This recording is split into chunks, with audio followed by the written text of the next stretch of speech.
Bonjour, voilà un sujet que nous avons proposé, Madame Chambert et moi-même, à une classe de 3e, un devoir commun de maths et physique-chimie. Je vous donne le sujet.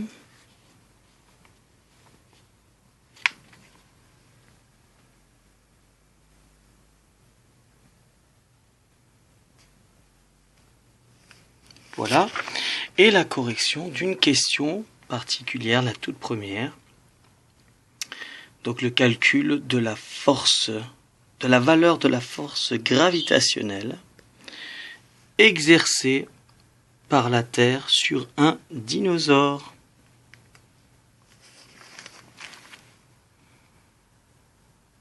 Voilà. Donc la question qui était posée. Donc nous avons ici le sujet, exercice 1, le dinosaure le plus attiré. Il y a environ 130 millions d'années vivait le plus grand dinosaure qui ait existé sur Terre, l'Argentinosaurus. Il mesurait 40 mètres et pesait environ 30 tonnes.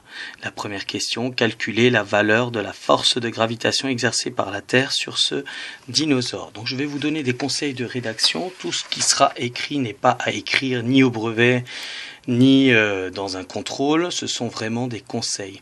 Donc dans l'énoncé, on identifie l'acteur, celui qui exerce la force, et le receveur, celui qui subit la force.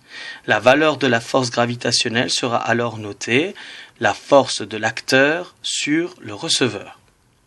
Ici, l'acteur est la Terre et le receveur, le dinosaure. La valeur de la force gravitationnelle qu'exerce la Terre sur le dinosaure est donc notée grand F de la Terre sur dinosaure.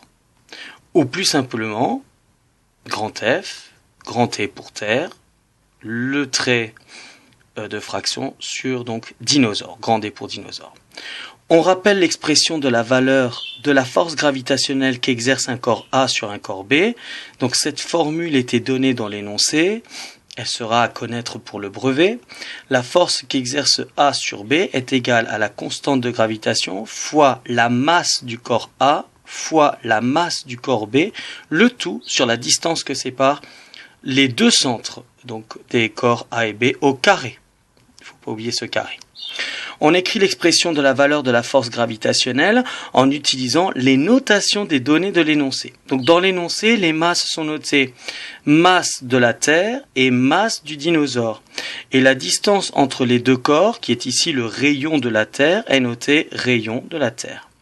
On obtient donc force de la Terre sur le dinosaure égale constante de la gravitation multipliée par la masse de la Terre multipliée par la masse du dinosaure, le tout sur le rayon terrestre au carré. On convertit les grandeurs qui ne sont pas données avec la bonne unité. Effectivement, ici, quasiment toutes les données étaient données avec d'autres unités. Dans le calcul de la valeur de la force gravitationnelle, les masses doivent être exprimées en kilogrammes et la distance doit être exprimée en mètres. La masse de la Terre, donnée en grammes, doit être convertie en kilogrammes. Donc, la masse de la Terre, qui est donnée sous la forme 5,97 fois 10 exposant 27 grammes, va donc être convertie en kilogrammes en multipliant par 10 exposant moins 3. Rappelez-vous qu'un gramme, c'est 10 exposant moins 3 kilogrammes. Et donc, si on fait le calcul avec les puissances de 10, on obtient 5,97 fois 10 exposant 24 kilogrammes. La masse du dinosaure donnée en tonnes doit être convertie en kilogrammes aussi. Masse du dinosaure égale à 30 tonnes. Et donc une tonne c'est 1000 kilos. Donc 30 fois 10 exposant 3, 10 au cube, kilogrammes. Le rayon de la Terre donné en kilomètres doit être converti en mètres. Le rayon terrestre donc est égal à 6371 km. Et on multiplie donc par 10 au cube pour avoir le même résultat en mètres. On écrit le calcul à la suite de l'expression littérale, puis son résultat donné avec autant de chiffres significatifs que la donnée qui en a le moins. Autant de chiffres significatifs que la donnée qui en a le moins. Dans cet énoncé, la masse de la Terre donc est donnée avec 3 chiffres significatifs, le 5, le 9 et le 7. La masse du dinosaure est donnée avec 2 chiffres significatifs, le 3 et le 0. Et le rayon de la Terre est donné avec 4 chiffres significatifs, donc le 6, le 3, le 7 et le 1. Donc, le résultat du calcul devra donc être écrit avec seulement 2 chiffres significatifs. Voilà. Et nous terminons donc par l'application numérique. Donc, on remplace chaque donnée par sa valeur. La calculatrice affichera, en tapant ce calcul, elle affichera ce résultat. Il y a beaucoup trop de chiffres significatifs et donc la valeur de la force de gravitation exercée par la Terre sur le dinosaure est environ égale à 2,9 fois 10 exposant 5 newtons. Voilà, je vous transmettrai toute la correction du devoir par ailleurs donc dans d'autres vidéos.